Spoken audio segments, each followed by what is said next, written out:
During the winter, the big news internationally was what became known as the Iran-Contra affair.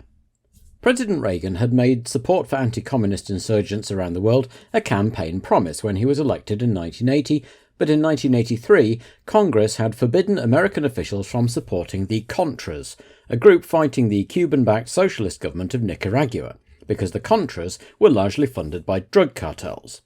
Later, in 1985, when terrorists hijacked a plane in Lebanon and held Americans hostage, Reagan made a secret deal with Iran to broker their release in exchange for weapons. Secret because Iran was under an international arms embargo due to the ongoing Iran-Iraq war. A Lebanese news magazine broke the story in early 1987 about the arms deal, and when the US Attorney General investigated, he also found that of the $30 million allocated by the government to buy arms, which were secretly to go to Iran, $18 million had in fact been funneled to the Contras instead. Needless to say, the accusations were political dynamite, with the Reagan administration accused of having broken international law by selling arms to Iran, defied Congress by supporting the Contras, broken its own moral code by negotiating with terrorists, and then lied profusely to cover the whole thing up. President Reagan denied everything, of course, but then one Army Lieutenant Colonel Oliver North came forward and admitted that he had been instrumental in putting the deal together, and that Reagan had had full knowledge. This was clearly a story that would run and run. Elsewhere, the Archbishop of Canterbury sent a special envoy, Terry Waite, to negotiate for the release of hostages, including journalist John McCarthy, being held in Beirut. But when meeting with the hostage-takers, Waite was himself kidnapped. British Airways was floated on the stock exchange 5 years after being instructed by the Conservative government to prepare for privatisation. In the intervening years, the airline had managed the impressive trick of cutting 23,000 jobs while also keeping staff morale high, though at a cost of some £545 million to the British taxpayer in incentives and rewards.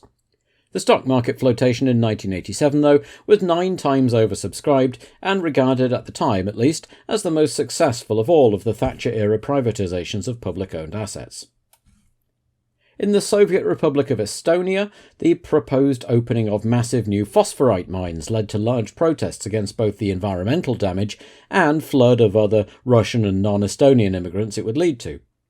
Over in the Kazakh Republic, there were also protests, this time against the removal of the popular and long-serving first secretary of the Kazakh Communist Party, Dinmuhamed Kunayev, and his replacement with an ethnic Russian, Gennady Kolbin.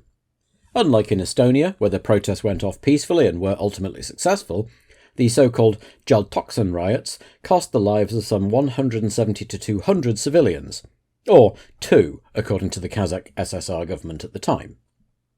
And in March, the car ferry Herald of Free Enterprise left the Belgian port of Zeebrugge, bound for Dover, only to roll over and sink minutes after leaving the dock. It transpired that the bow doors of the ferry had been left open.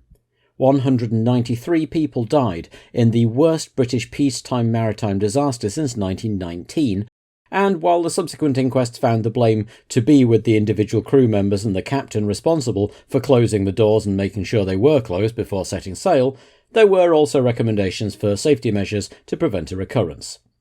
The Townsend-Torreson line, whose logo had been prominent in all of the news footage, was quietly rebranded as P&O European Ferries by its parent company.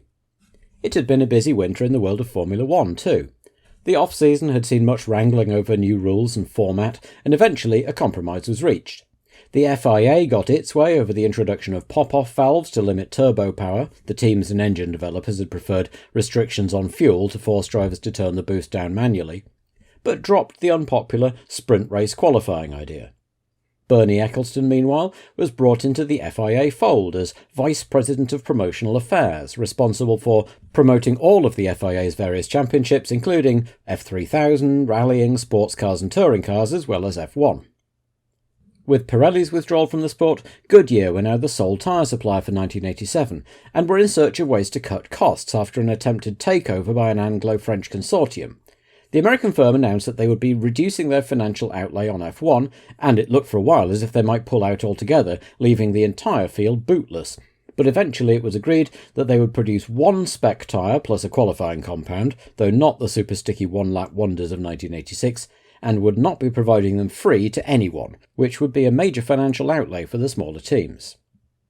The decision to go with the so-called pop-off valve system of limiting turbo pressure to 4 bars was taken quite late on, and the engine manufacturers hadn't really had time to develop their motors with that in mind, so it could be an interesting season for those sticking with the 1.5 litre turbo format.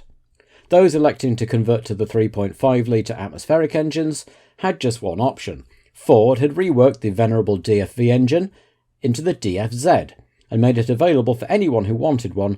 And to encourage take-up and acknowledge the temporary two-tier system, FISA announced 2 new competitions open only to the non-turbo entries, the Jim Clark Cup for drivers and the Colin Chapman Trophy for constructors, with points awarded for the top 6 non-turbo finishers on the same basis as the main championships.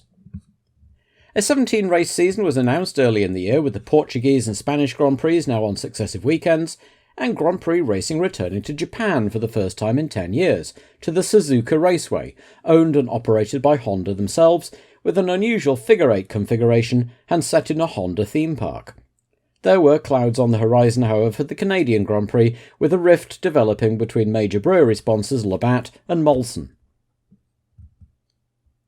McLaren have lost ground on their competitors over the last couple of years, and with designer John Barnard on his way to Ferrari, the new MP4-3 was drawn up by new chief designer Neil Oatley, with Steve Nichols as executive engineer, and the whole overseen by new signing Gordon Murray as technical director. Murray's skateboard Brabham of 1986 had been an experimental failure, but although team manager Joe Ramirez downplayed Murray's involvement in the MP4-3's design, there were definite parallels. Certainly it was distinctly low-slung, though not so much as to require the tag engine to be canted over as in the BT55, which is what had caused a lot of the problems. Alain Prost will defend his second world title in the cockpit of the new car, and is joined by Stefan Johansson after his release by Ferrari. Le Professeur became the first man since Jack Brabham in 1959-60 to win back-to-back titles, and he did it in much the same manner in which he'd won his first. Canny, intelligent driving, without ever really dominating the season. His McLaren was second best to the Williams pairing most of the year, but when Piquet and Mansell were battling and taking points and team focus off each other, Prost benefited from Rosberg's dreadful season to be the sole focus of the McLaren team. Johansson's rise to the top of F1 had been a remarkable story, from 2 DNQ entries in 1980 to the doomed Spirit team in 1983, then in 1984 as a supply driver for Tyrrell and Tolman, before a sudden call-up to Ferrari in 1985 that left jaws on the floor throughout the sport. And all credit to the Swede, he took the opportunity with both hands and could have won just his second race except for some bad luck. There are persistent rumours that Ron Dennis really wanted Ayrton Senna and took Johansson on just a year's deal until the Brazilian was available, in which case Stefan has 16 races to show Ron and everyone else what he can do. Ken Tyrrell was never enthusiastic about turbo power, and with withdrawal of Renault he's returned to familiar ground with the Ford Cosworth DFZ in the back of the new chassis. Increased funding from Data General has given title sponsor status and naming rights on the chassis too, which is now dubbed the DG016, and features an unusually high airbox which includes the roll hoop, in a season when many other designers have gone low-slung or even removed their engine covers altogether. Philippe Streff is retained on driving duties, but is joined by Jonathan Palmer, with Martin Brundle heading the other way to Zakspeed.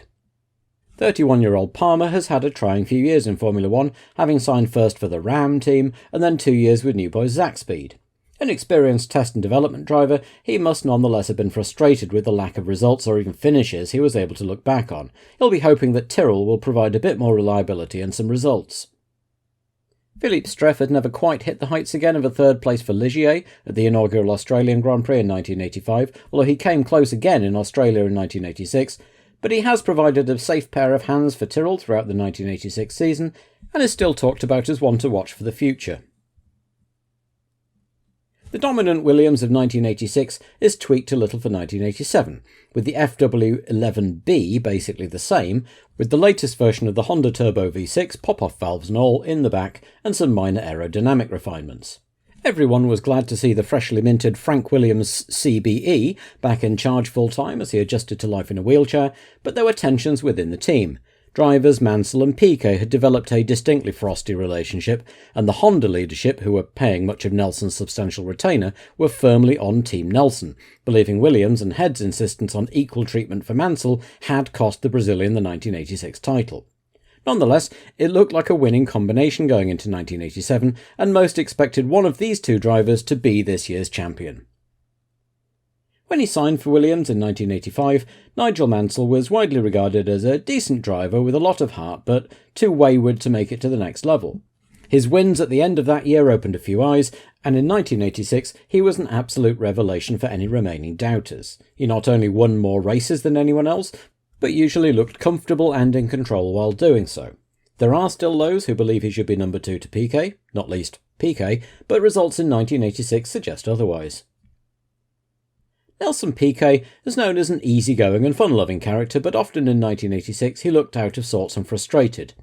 Things started well, but a combination of difficulty meshing with the new team and personal problems led to him losing touch with the championship race in mid-season as Mansell continued racking up the wins. A late rally saw him come within an ace of taking the title, but there are many, including Nelson himself, who feel he would have been champion but for the team's favouring of Mansell.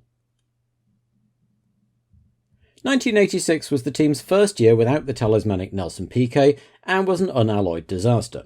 Now the second part of the Nelson-Gordon-Bernie triumvirate has also departed as Gordon Murray headed to McLaren over the winter. Murray had drawn up every Brabham since 1972, and his job would now be taken over by two men, Haas-Lola refugee John Baldwin as technical director, and Argentine Sergio Rinland from the Williams design team as chief designer.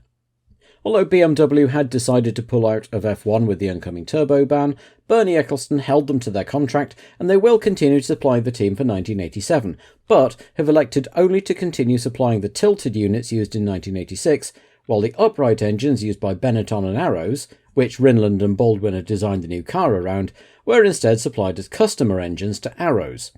Not a great start, and the car was also notably sponsor light, with only small decals for Olivetti. Riccardo Patrese was retained as team leader, joined by Andrea De Cesaris in car number 8. Much will hang on how much attention Bernie Ecclestone can devote to his team with his new FIA role, and whether Baldwin can step in and make things work the way Murray has in the past. Patrese's return to the Brabham team, with whom he'd won twice in 1982-83, had not been a happy one, with the car slow and unreliable, but Riccardo showed himself to be not only a more mature driver on the road, but a professional off it. Despite all his frustrations, he never criticised the team publicly and helped them get through the trauma of Elio De Angelis' death. Although De Cesaris is regarded as a half-decent driver and a safe pair of hands in F1 these days, as a replacement for race winner Elio De Angelis, his signing, instead of one of the up-and-coming young Italians like Caffi, Capelli or Nannini, suggests a lack of ambition on Brabham's part, with his Marlboro money assumed to be the main draw. The little West German outfit, running on a shoestring despite their high-profile tobacco sponsorship, had struggled a little in 1986, though they had looked better than some of their opposition at the back of the grid. After 2 years helping the team develop, Jonathan Palmer moves on, with Martin Brundle coming the other way after 3 years at Tyrrell, and the team also sign up their compatriot Christian Danner from Arrows, and the pair would be driving the new 871 chassis once it was ready in time for the European season, with, once again, the team's own straight 4 turbo in the back. They will be hoping to make more progress this year as the higher-ups ponder the incoming turbo ban and what it means for the team's future. After 3 often frustrating years at Tyrrell, Martin Brundle had clearly shown his talent, dragging an unpromising car onto the podium, but his meagre points haul over the period testified to his ill luck. On the face of it, Martin has the thin end of his driver swap with Jonathan Palmer, and will have to hope that either the new Zakspeed is a vast improvement on last year's, or that he can knuckle down, do a decent job, and hope for something better to come along. Christian Danner rejoins the team that gave him his debut in late 1985, after a year which began at Ozella and ended at Arrows after Mark Sierra's accident. Neither car had allowed him to exhibit his true capabilities, although he did at least score a point for Arrows, which is more than Thierry Boutsen could manage. But like his new teammate Martin Brundle, Christian will be hoping for an improved Zakspeed and/or to put himself in the shop window.